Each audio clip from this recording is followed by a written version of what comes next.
Four Brothers, a story from Spain. A farmer who lived in the mountains of Spain had four sons. They were called Alfredo, Bernardo, Ernesto, and Pedro. Please try to remember their names. Alfredo, Bernardo, and Ernesto didn't like living on the farm. They said working in the fields was too much like hard work. Looking after the sheep was boring, and milking the goats was messy. Pedro loved farm work. He sang while he was in the fields. He whistled when he looked after the sheep, and he hummed while he milked the goats. One day, Alfredo said, "We've decided that it's time we four brothers went out into the big wide world to seek our fortunes." "Thank you, but I'd rather stay at home," said Pedro. "Well, you can't," said Alfredo. The father was very sad, but he went to his money box and counted out all the money he had. He gave 1 silver peso to each of his sons,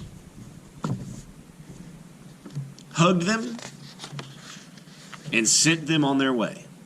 Alfredo, Bernardo, and Ernesto had to drag Pedro along the road. When they came to a crossroads, they stopped. "Which way shall we go?" asked Bernardo. "I'll go along the north road, and you can go along the south one. Ernesto will go east, and Pedro can follow the west road," said Alfredo. "Thank you, but I'd rather go home," said Pedro. "In a year and a day, we'll all meet here, and then we'll have an adventure," said Alfredo. The four brothers said goodbye and good luck.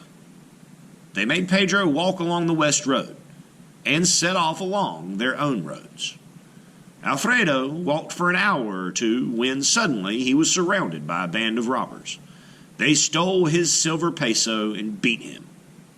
"You come with us," one growled, dragging him to their home in the mountains. Alfredo soon proved to be so brave that the robbers made him their leader. "It's a great life," he thought. "I can steal anything I want. I'm going to be rich." Bernardo hurried along his road until he met a man carrying a gun. Bernardo persuaded the man to sell him the gun for 1 silver peso.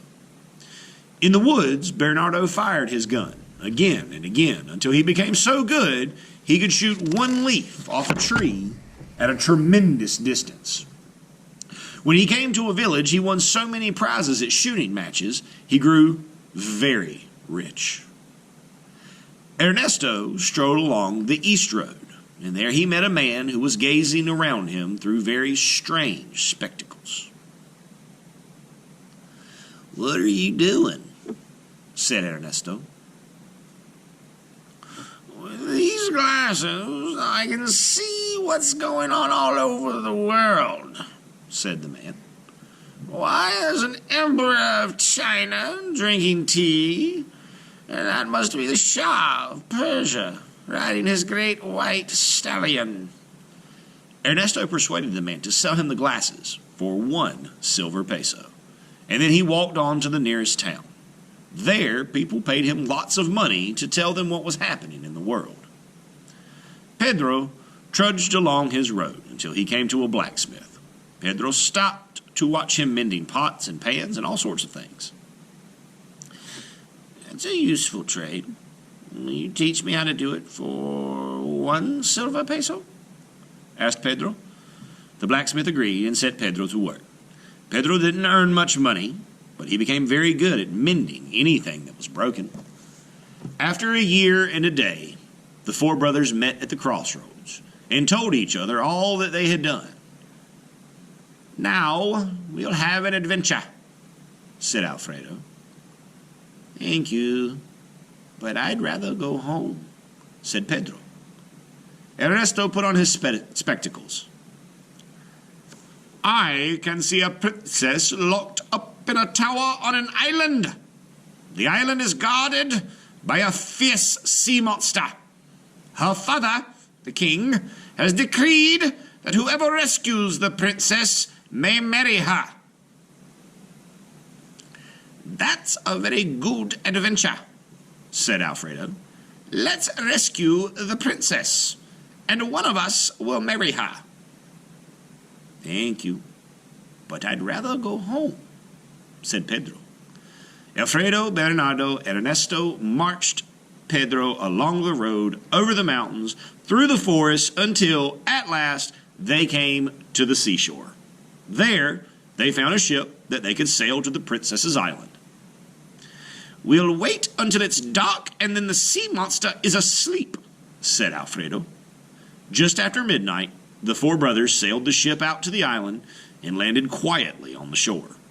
They tiptoed right up to the tower, gently woke up the princess, and led her down to the ship.